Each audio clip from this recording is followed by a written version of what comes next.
help the franchisee build that relationship with their local rep. So, they might be driving national accounts, but they're spending time, working with the local franchisee on who their local rep is, what is the culture of that particular company, how do they want to work together. So their time was really, not just working with the corporate accounts. I mean, it's probably 50-50, right? Split between hunting new relationships, but then also making sure that those relationships are working at the local level, because that's where the rubber met the road. Yeah, no, sure. And so much of that is direct sales. Yeah, no, of course, that's fair. And looking through the FDD, looks like there was some elevated churn, if you will, in the franchisee base, around 2016, 2015. Any sense as to what was driving that? Yes, we were. I brought in a new COO because certainly when we had decided to start looking at selling the company, we decided that I knew in order to increase my valuation, I wanted to have a company that could be run completely separate from the family. So I brought in somebody to kind of, take that over, because I knew on a successful sale, I would no longer be with the company. So I brought in a COO, and part of her role and responsibility was really kind of getting our network into the position of where it was the strongest and healthiest it could be.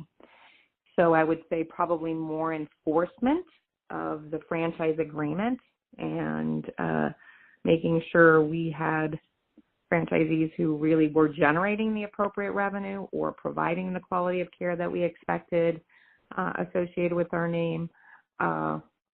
Much more, implementing the software platform. So I would just say enforcement of the agreement. We kind of began to weed out those who we felt like maybe weren't the best owners or that were not fully penetrating their markets. We had some owners who, to be frank, came on very early and they wanted to almost be caregivers.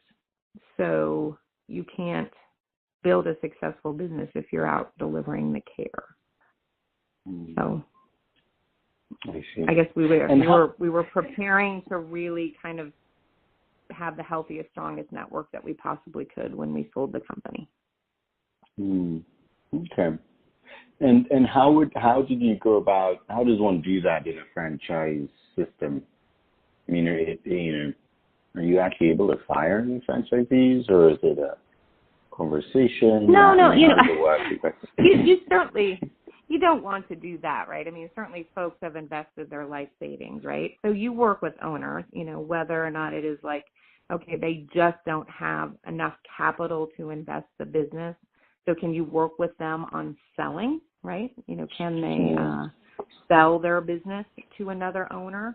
Is it just not the right business for them, something that they don't enjoy?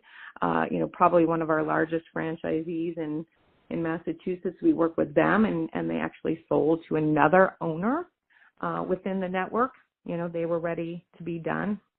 Because if you think about it, we were kind of an older system as well. We had a lot of franchise owners who had been in the business for 10 years. But really, probably if they were not meeting the revenue requirements, we're working with them. The franchise agreement does allow you to default franchisees, right? You can default them. They have to work and fix the issues or challenges that they might have. They have a certain amount of time. But a lot of it was just working with our owners to say, okay, is this the right business for you? Is it time to close the doors because you're not making any money? Is it time to try and look at a sale? Different things of that nature. I see. Okay. And what are the circumstances? Yeah, you want to have good relations. You don't want to just be cutting people off. No. Yeah, no, that's fair. Okay. Yeah, as for the FGD, you all had a reasonable